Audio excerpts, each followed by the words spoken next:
Hi. Real estate ఎందుకు చెప్తా అంటే రియల్ ఎస్టేట్లో ఒక బాంబు పేలబోతుంది. అయితే ఈ బాంబు దాదాపు ఆగస్ట్ 2024 నుండి నడుస్తూనే ఉంది, పెరుగుతాయని. ముఖ్యంగా ఈ పెరగాలనే సందర్భం ఎందుకు వచ్చిందో ఫస్ట్ అర్థం చేసుకున్నాం. ఏంటంటే ఇప్పుడు మార్కెట్లో మీకు అందరికీ తెలిసింది, కొత్తగా చెప్పేది కదా, బట్ అర్థం కావడానికి చెప్తున్నాను.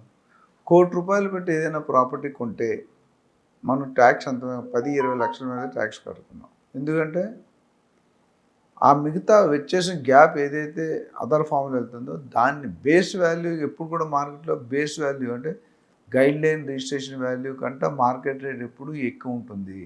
కానీ ఎక్కువ ఉన్న గ్యాప్లో గవర్నమెంట్కి రెవెన్యూ రావట్లేదు, లాట్ ఆఫ్ బ్లాక్ మనీ అనేది వాడుతున్నారు.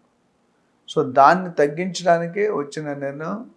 ఏదైతే 20 లక్షల నుండి ₹1,00,00,000 20 లక్షలు చూపిస్తాం, ఆ 20 లక్షలు 30, 40, 50 లక్షలు చేయాలనుకుంటున్నారు గవర్నమెంట్. అంటే 30-50% మినిమం పెరుగుతుంది ప్రతి ఏరియాలో కూడా. ఆ గ్యాప్స్ ఎక్కడైతే ఆ గ్యాప్ని తగ్గించాలనేది ప్రస్తుత సర్కార్ ఆలోచన. అయితే మరి 24 నుండి పెరిగితే కానీ ఎందుకు పెరగాలంటే దానికి చాలా ఆటంకాలు, ఛాలెంజెస్ ఉన్నాయి. ఎక్కడ ఎంత పెంచాలనేది సర్వే చేయమన్నారు సీఎం గారు. ఆ సర్వేలో కొన్ని మ్యాక్సిమం ప్లేసెస్లో చాలా ఎక్కువ గ్యాప్ ఉంది, కొన్ని ప్లేసెస్లో కొద్దిగా తక్కువే ఉంది గ్యాప్.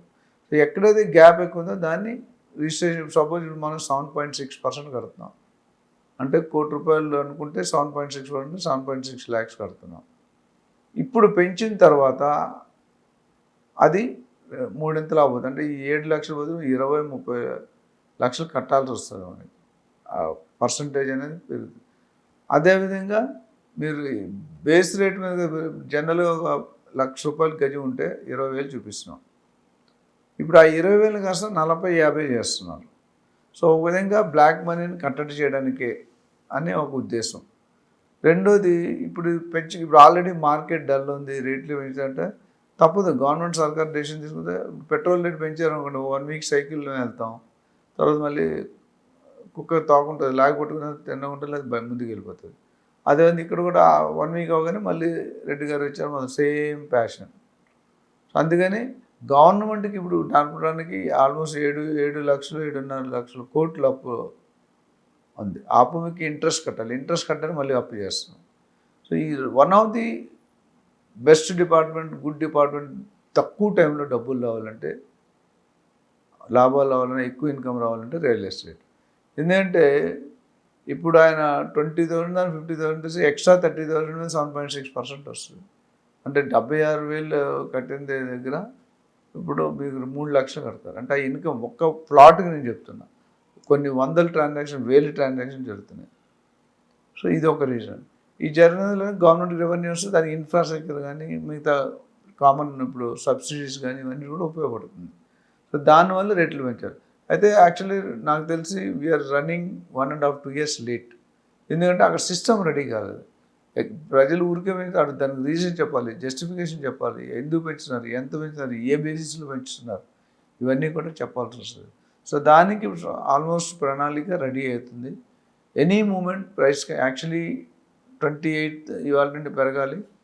అది ఇంకొద్దిగా ఐ థింక్ ఇంకో లాస్ట్ మైనర్ కరెక్షన్ ఉన్నాయి, చూసుకొని డెఫినెట్గా రిలీజ్ చేసి ప్రైస్లు ఇప్పుడు బేస్ వాల్యూ పెంచుతారు, ప్లస్ స్టాంప్ డ్యూటీ కూడా పెంచుతారు. సో డబల్ స్పిన్ అటాక్, ఇటు అటు, క్రికెట్లో డబల్ స్పిన్ అటాక్ అంటాం. పెంచితే ప్రజల మీద ఒత్తిడి, భారం బాగా పడుతుంది. సో ఇంకా ఎవరైనా కొనుక్కునే వాళ్ళు ఉన్నారంటే మీరు ఎక్కువ ఆలోచించకుండా, బోత్ అమరావతి, తెలంగాణలో rates are going to shoot up. అందులో ఇటువంటి ఆల్రెడీ ఏపీలో కొన్ని ప్లేసెస్ పెంచేశారు కూడా, తెలంగాణ లేట్ ఉంది. సో రానున్న రోజుల్లో ఇంత పెంచినా సరే real estate is cheaper in both Andhra and Telangana, ఇండియాలో పోలిస్తే. కాబట్టి అదొక మన పాజిటివ్ సైన్.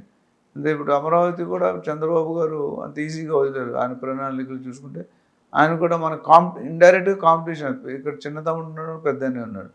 కాంపిటీషన్ ఎందుకనంటే ఆయన ఇప్పుడు లేటెస్ట్ టెక్నాలజీలు తీసుకోవడంలో ఎక్స్పర్ట్ చంద్రబాబు గారు. అది ఐటీఏ కాదు, ఏ ఫీల్డ్ అయినా. సో ఆయన డిజైనింగ్ కానీ, ఆర్కిటెక్చర్ కానీ, ఆయన ఒక ప్లానింగ్ డిఫరెంట్గా ఉంటుంది. సో దీనివల్ల ఏమవుతుందంటే ఇండస్ట్రీస్ చాలా ఎక్కువ భారీ మొత్తంలో సైన్ చేయడం జరిగింది. స్లోగా ఆల్రెడీ కొన్ని వచ్చాయి, కొన్ని వస్తున్నాయి. దాన్ని మనం వెయిట్ చేయాలి. ఒకసారి ఇండస్ట్రీ వచ్చిందంటే మెయిన్గా ఈ ఇన్వెస్టర్స్, బిల్డర్స్, బయర్స్ కాన్ఫిడెన్స్ లేక నెక్స్ట్ ఏ ప్రభుత్వం వస్తుందో తెలియక పక్క రాష్ట్రాలకు షిఫ్ట్ అయిపోయారు. అటు బెంగళూరు, పూణే, చెన్నై, హైదరాబాద్. సో దాన్ని ఏదైతే కాన్ఫిడెన్స్ కోల్పోయారో ఇన్వెస్టర్స్, ఆ కాన్ఫిడెన్స్ రీబిల్డ్ చేస్తున్నారు చంద్రబాబు గారు. ఒక తెలంగాణలో కూడా కొంతవరకు అది కూడా ఇక్కడ కూడా జరుగుతుంది. సో ఒక్కసారి ఆ కాన్ఫిడెన్స్ వచ్చి పర్సంటేజ్ ఆఫ్ ది బయర్స్ ఎవరైతే బయట షిఫ్ట్ అయ్యారో వాళ్ళు మళ్ళీ ఏపీకి బ్యాక్, తెలంగాణ బ్యాక్ తీసుకురావడానికి ట్రై చేస్తున్నారు. ఇది ఒక పాజిటివ్ పరిణామం. ఈ Amaravati second term, third term government అయ్యేటప్పటికి ఒక షేప్ వచ్చేస్తుంది అనుకుంటారు. క్యాపిటల్కి ఒక షేప్ వస్తుంది, ఇండస్ట్రీస్ వస్తున్నాయి, సైనింగ్ అవుతున్నాయి, ప్రాసెస్ జరుగుతున్నాయి, కొన్ని వందల ఇండస్ట్రీలు సైన్ చేస్తున్నారు. ఆ డబ్బులంతా వస్తే మన ఇప్పుడు Ambani, Adani, Tesla, Equinix, data centres ఇవన్నీ కూడా వస్తున్నాయి. ఇదంతా ఇండస్ట్రీ వస్తుందంటే ఎంప్లాయ్మెంట్ వస్తుంది, ఎంప్లాయ్మెంట్ వస్తుందంటే శాలరీ వస్తుంది, శాలరీ వస్తుందంటే బయింగ్ కెపాసిటీ పెరుగుతుంది. ఇది ఒక positive point.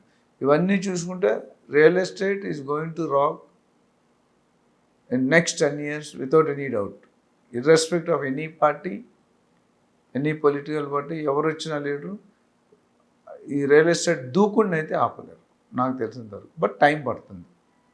So real estate investment always better. తిండి బట్ట గూడులో ఒకటి కాబట్టి రియల్ ఎస్టేట్లో పెట్టుకున్నారు. ముందు ఒక ప్రాపర్టీ అడ్వైజర్, రియల్ ఎస్టేట్లో ప్రాపర్టీ అడ్వైజర్ ఉంటారు, వాళ్ళు సీనియర్ 20-30 years వాళ్ళు మీరు అపాయింట్ చేసుకుంటే మీ ట్రాన్సాక్షన్ మంచిగా జరుగుతుంది. 3 పువ్వులు 6 కాయలుగా ఉంటుంది.